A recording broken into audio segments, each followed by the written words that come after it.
A handful of soil has over 5 to 7 billion organisms. It's speaking. You need sensitivity to listen. Land speaks. Tribal cultures in India, in Africa, in Americas, all they do is listen to the land. Modern societies are going through psychological deficiencies, mainly because of nutrient deficiency in the soil.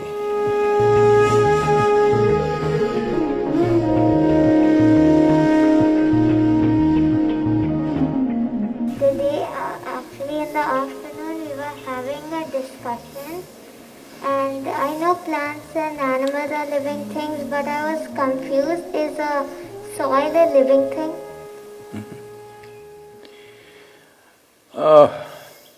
Well, what's your name?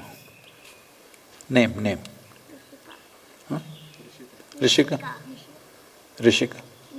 Nishika.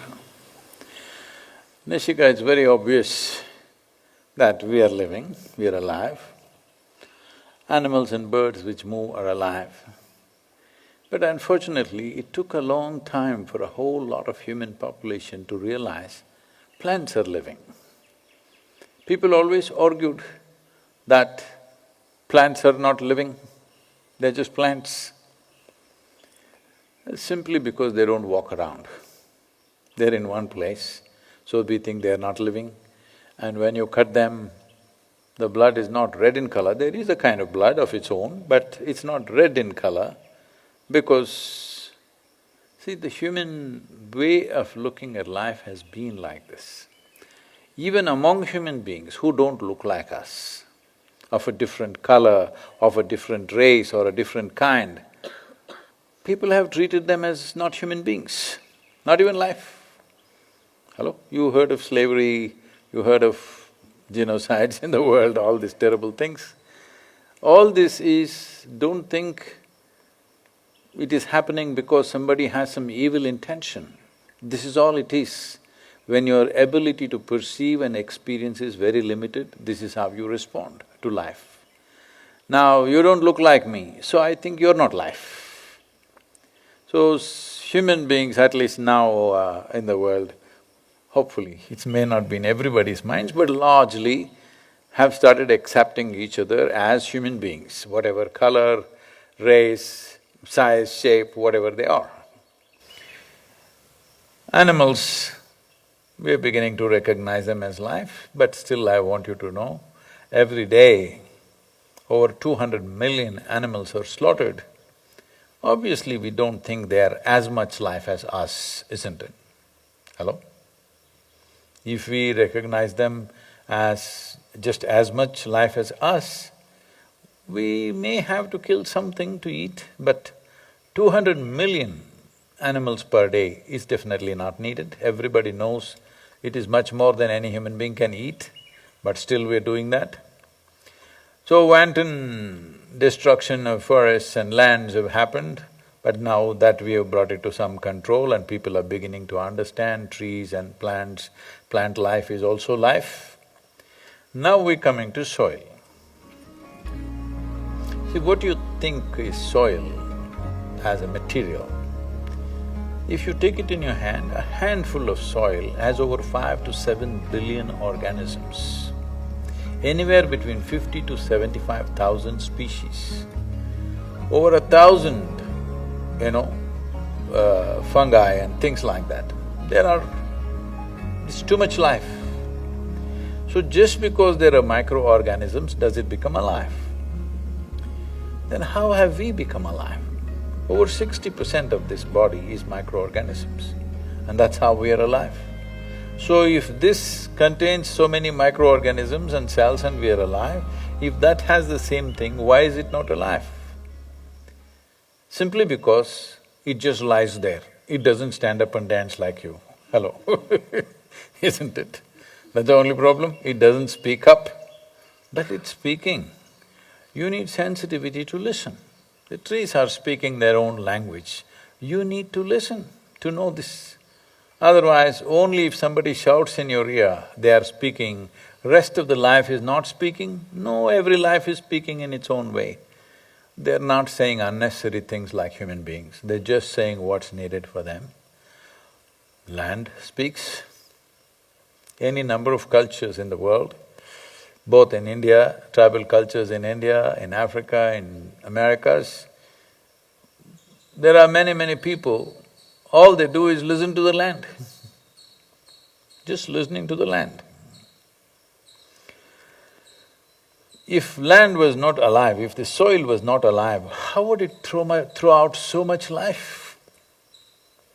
So people have always been understanding soil as a bunch of chemicals, okay? Right now, modern agriculture has become like this, you throw nitrogen, you throw phosphorus, you throw this, it'll come up. No, soil, what is beneath your feet? The area that you're sitting, okay, this is concreted or whatever, the area that you sit, just that 4 square feet of land, has more life beneath that than all the human beings who ever appeared on this planet. All the human beings for ages who have lived here, their number what it is, and the number of life microorganisms which are under you is much more. Is it speaking? Definitely it is. It is speaking its own language. Today, for example, this virus is there, all right, COVID virus, see? All your pretty faces I cannot see, it's all covered up with these masks. Mask is also pretty, it's pink and nice but all this is happening. Today, the top doctors in the world are clearly saying this, and every basic doctor who's done some basic medicine understanding, they know upper respiratory infections, one becomes far more susceptible to that if you do not have vitamin C, calcium, B6, B12, vitamin A, vitamin E, copper, magnesium, iron. If you are deficient in this, you become far more susceptible to any respiratory infection. This is something that even a simple rudimentary doctor knows.